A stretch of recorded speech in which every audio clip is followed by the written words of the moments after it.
está de volta e ao meu lado, Levi Xavier Ferraz. Levi, muito boa noite. Boa noite. Levi, mais uma vez aqui reunidos para um bate-papo, mas dessa vez com um assunto único, que é o coronavírus. É difícil a gente conseguir sair disso, mas o coronavírus envolve a política, envolve não só a saúde, né? A política, a estrutura de cada cidade.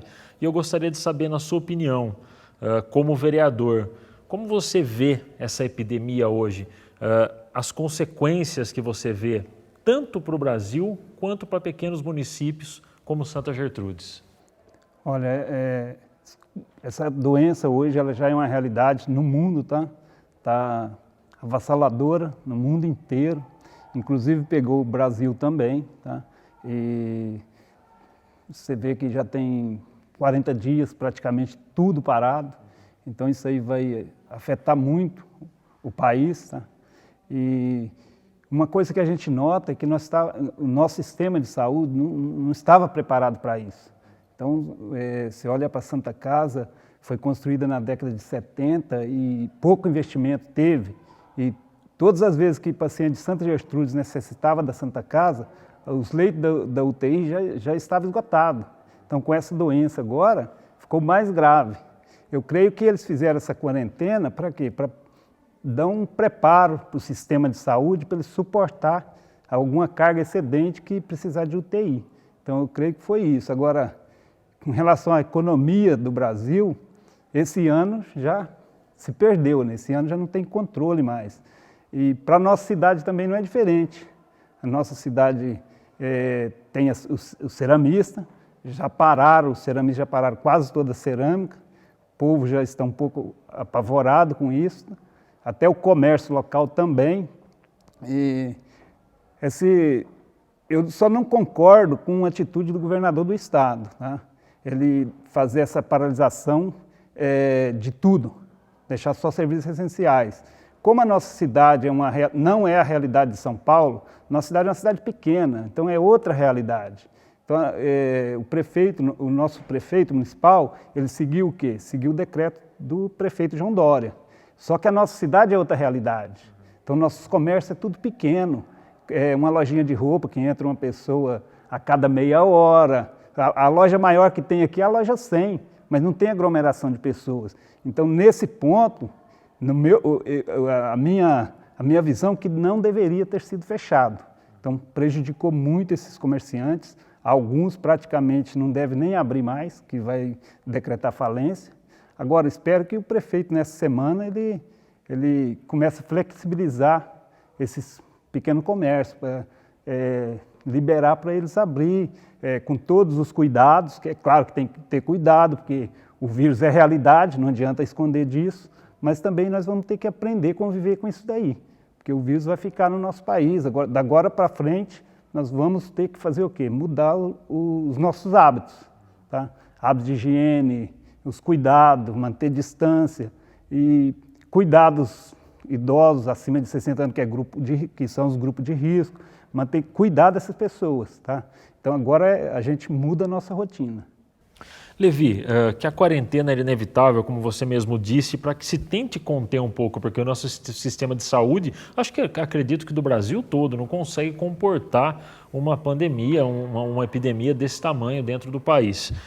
Que a quarentena é indicada, nós sabemos que é, mas aí tem a questão da proporção quando você fala no comércio, quando você fala no porte da cidade. Falei isso com os outros vereadores que já estiveram aqui, hoje esteve o Dr. Marcelo, nós também conversamos sobre isso. O que vale para São Paulo numa determinação, ter que valer para uma cidade do tamanho de Santa Gertrudes. Como fazer para que essa proporção funcione? Ou você acha que não tem como? Teria que ter uma regra voltada para um determinado número de habitantes. E quando essa regra fosse colocada, ou seja, diferente, numa proporção menor para uma cidade do tamanho de Santa Gertrudes, qual é o modo como você acha que deveria ser feito o trabalho? São as pessoas do comércio com máscara? É reduzindo o número de pessoas dentro da loja? Teria que haver uma fiscalização? Como você acha que funcionaria isso? Na verdade, o que eu vejo que aconteceu, Chegou a notícia do coronavírus, as mídias começaram a anunciar que era muito perigoso, era coisa muito complicada, e o que acontece? Todo mundo ficou assustado, então causou um pavor enorme na situação, na população. Então a população ficou apavorada, certo? E na verdade o vírus existe sim, ele é contagioso, perigoso, tem muita letalidade, tá? Agora, eu vejo que o governo do estado ele deveria determinar para os prefeitos municipais olhar a situação da cidade dele, tá? A realidade da cidade dele e tomar decisões baseadas na cidade dele, não por São Paulo. São Paulo é uma coisa, nossa cidade é outra, então cada um tem características diferentes. Então nós precisava ter sido olhado desse jeito, tá? A minha cidade precisa parar tudo ou não? Tá? Até porque o vírus não está aí ainda. O que eu vi algumas coisas acontecendo aqui, alguns prefeitos até despreparados, alguns assustados, desinfectando ruas, sendo que nem existe o vírus ainda aqui. Eu vou desinfectar hoje, amanhã o vírus está lá de novo. Eu vou fazer isso todo dia, sem ter o vírus ainda, sem ter uma certeza de que está ali. Então não está ainda. Então eles anteciparam as coisas e começou a complicar tudo. Então fechou todos os comércios, deixou todo mundo desesperado tanto pela doença e também pelo lado econômico. O governo federal, o presidente, tem sempre falado no equilíbrio, tem que ter equilíbrio, porque se você olhar por um lado, não existe saúde sem dinheiro, não tem como. Como é que vai investir em saúde se não tem dinheiro para investir? Então a economia não pode parar. Agora, tem que ter os cuidados necessários para que não haja contágio. Nós temos exemplo de algumas firmas na nossa região que não pararam, tipo a Caterpillar não parou, mas investiu em quê? Em prevenção. Então, investe em prevenção. A cerâmica não precisava ter parado, investe em prevenção. Então, tem solução, porque da agora em diante, nós vamos aprender, ter que aprender a conviver com isso daí. Então, o que nós vamos fazer? Investir em prevenção. Tá? Então, de agora em diante, nós vamos ter que fazer isso.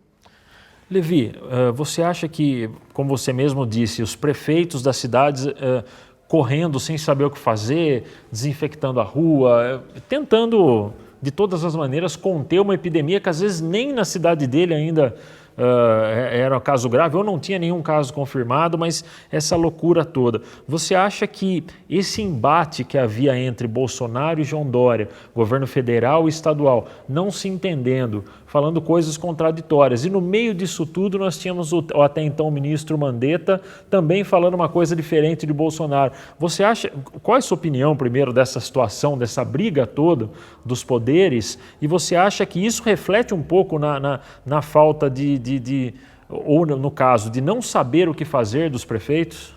Na verdade, esse vírus pegou todo mundo de surpresa. Além de pegar de surpresa, nós tínhamos um ministro da Saúde que, no meu ver, o presidente era para ter demitido ele há 30 dias atrás. Porque como que o ministro da Saúde, o discurso dele é alinhado do presidente? Não pode ser. Ele não pode falar o presidente falar uma coisa e ele falar outra.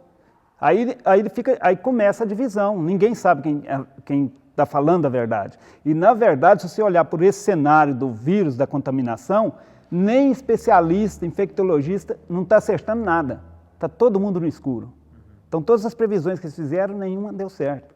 Então, pegou todo mundo de surpresa e ninguém sabe ao certo como vai comportar a doença. Então, algumas decisões que eles tomaram foi precipitado. Agora, o mais grave é ter dois discursos dos nossos chefes de Estado. Um presidente e o outro Ministério da Saúde. Não pode ter dois discursos. Tem que ser um só, porque senão você divide. Tá? E você vê que dividiu, começou com muito problema. Hoje nós temos um ministro da Saúde que ele nem está dando entrevista. Para que dar entrevista? Ele tem que resolver o problema. Ele não precisa todos os dias ficar em frente à Câmara. Tá? Ele precisa resolver o problema. Tá? Então tem que ser por esse lado aí. Agora, o discurso de presidente e os ministérios têm que ser alinhados, não dá para ser do jeito que estava. Porque aí a população fica mais apavorada ainda. Levi, voltando um pouco para a parte econômica, que é inevitável nós pensarmos em o que será da economia bom, quem dirá do país, né, que com certeza já está se abalando muito. Agora a gente pensando em Santa Gertrudes, tem cerâmicas paradas, o comércio fechado, pequenos comerciantes, às vezes, como você disse, nem abrirão, nem reabrirão as portas novamente. Se a quarentena continuar, se a coisa se prolongar muito, qual a previsão que você consegue fazer da economia? Quando tudo voltar ao normal, em algum momento deve voltar ao normal, seja com remédio, seja com uma vacina, em algum momento teremos que ter nossa vida de volta. Como você acha que pode estar Santa Gertrudes? A que ponto pode chegar a economia? E quais atitudes devem ser tomadas daí para frente para que a recuperação comece? Olha, com relação à economia, esse ano já se perdeu já. Esse ano não tem como mais. Agora, eu vejo hoje, por exemplo, até 3 meses à frente, você não vai sentir tanto impacto ainda em quem ficou desempregado, quem fechou um comércio, porque tem o auxílio emergencial do governo, isso aí começa a manter essas pessoas numa situação melhor até esse auxílio estiver dando esse auxílio. Eu acho que o impacto mesmo vai ser daqui uns 4, 5 meses, porque se o cidadão está trabalhando, ele foi demitido, ele vai ter seguro-desemprego, ele tem o seu acerto na empresa, então ele vai ter uma reserva de dinheiro que dá para ele ir até daqui uns 4, 5 meses. Só que a hora que passar disso daí, se a economia não voltar ao normal, ele continuar desempregado, aí sim, aí vai ter um impacto enorme na economia, pessoal vai não ter o que comer. Então, não agora, nesse momento agora não, mas daqui 4, 5 meses sim. Então, vai ser um impacto enorme na economia. Agora, com relação a voltar à normalidade, eu acho que na nossa cidade, o prefeito municipal já pode flexibilizar isso daí. Portanto, que eu acho que, não sei se eu estou certo ou não, mas me parece que foi 2 casos confirmados aqui. Tá? Nada mais que isso. E nem tem mais contágio além disso. Eu não estou sabendo de nada. Tá? Então, não há motivo para ficar tudo fechado, tudo parado. Tá? Com relação, eu falei com você de começar a desinfectar a rua. Mas se eu desinfectar hoje, e amanhã? Então, está vendo que o negócio não é por aí? Primeiro eu tenho que esperar esse vírus ser uma realidade aqui para mim começar a combater. Não dá para mim combater uma coisa que não existe ainda. Então você vai lutar contra o quê? Nada ainda, né? Então tem coisa que foi precipitado. Agora, o meu medo é daqui 3, 4 meses, esses comércios pequenos fechando, até porque lá na ponta também, igual nós falamos da cerâmica parada, só que a cerâmica parada, mas se a economia não começar a girar, lá na ponta quem vai comprar o produto? Então vai sobrar produto, vai parar do mesmo jeito. Então é complicado, então tem que começar a flexibilizar. Eu tenho visto no noticiário que alguns estados já estão reabrindo algumas coisas, com todos os cuidados, com cautela, e isso é importante. Agora, é o que eu falei no início, vamos ter que mudar nossos hábitos. Tá? De agora para frente, a nova vida começou de novo. Tá? Até na própria casa, eu já comecei a mudar meus hábitos. Eu chego em casa, do lado de fora, eu já tenho que tirar meu sapato. Antes de entrar dentro de casa, eu lavo minha mão com sabão. Então, já mudou. A nossa rotina já mudou. Tá? Então, é isso que nós vamos ter que fazer. Da agora para frente, mudar a nossa rotina. Levi, para nós terminarmos, a questão do ano eleitoral. Como poderia funcionar a eleição, se é que, na sua opinião, essa eleição pode funcionar? Você acha que deve acontecer a eleição ou você acha que o risco, se a epidemia continuar com um número de casos grande, você acha que o risco não vale a pena, principalmente na questão da campanha para vereador, que é um contato maior com o povo do que uma eleição para presidente, por exemplo. Você acha que dá para ter uma eleição esse ano? Olha, eu vejo 2 possibilidades, tá? Uma é ter eleição, mas vai ser muito complicado por causa do vírus e está tudo fechado, tudo parado. Então, todos os prazos do TSE com relação à filiação, prazo para fazer o título, isso fechou tudo lá em março. Então já fechou e não teve jeito não sei como é que vai cumprir esses prazos mais. Então isso ficou um pouco complicado.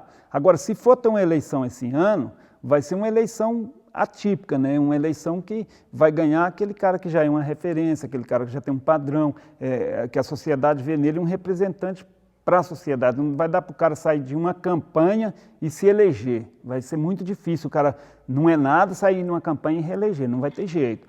O outro ponto que eu acho positivo é adiar toda essa eleição para 2022. Tá? Mas aí, o que acontece? Nós não fazemos mais eleição de 2 em 2 anos, porque essa eleição é um custo enorme para o governo federal. Então, se faz uma eleição junto com o deputado. Tá? É até bom para nós vereadores, porque a hora que nós vamos fazer campanha para nós, os deputados não estão nem aí. Mas a hora que vai fazer a deles, eles ficam em cima da gente. Então, se faz tudo junto, é melhor para a gente. Tá? Os poderes estariam mais alinhados. Mais alinhado e ele dá um suporte para nós fazer a campanha dele junto com a nossa. Porque eles deixam nós isolados na hora de fazer a nossa campanha. Tem o fundo eleitoral, mas isso nunca chega na ponta. Esse fundo eleitoral, aquele dinheiro do fundão lá, não chega aqui para nós. Para lá em cima, não chega nada aqui. Então nós temos que fazer a nossa campanha na perna mesmo, e no conhecimento com as pessoas. Então isso aí eu acho que é uma besteira, eu acho que não precisava existir esse fundo eleitoral, não precisa. Aí você ia colocar mais quem que ia entrar na política? Ia entrar aquele cidadão que já é uma referência, não aquele que no momento de fazer a campanha faz com dinheiro. Tá? Então isso aí seria um ganho para nós. Por outro lado, de mudar as eleições para 2022, tem municípios que já não estão aguentando seus políticos mais. Então é complicado também. Então você está vendo como é que ficou difícil mudar para 2022? Então, fica parecendo um favorecimento. Favorecimento, mas tem povo que já não está aguentando mais seus políticos, seus prefeitos, seus vereadores. Então, é complicado também. Então, nós estamos num momento muito complicado. Cada decisão que for tomada tem que ser bem estudada, tem que ser analisada com cuidado para não fazer besteira, né? Porque o momento não está muito fácil para ninguém. Levi, muito obrigado pela conversa, por ter aceitado o nosso convite de sair da quarentena, se dispor a vir até aqui ao plenário para falar com a população de Santa Gertrudes. Né? Obrigado. Mais um pequeno intervalo e a gente já volta.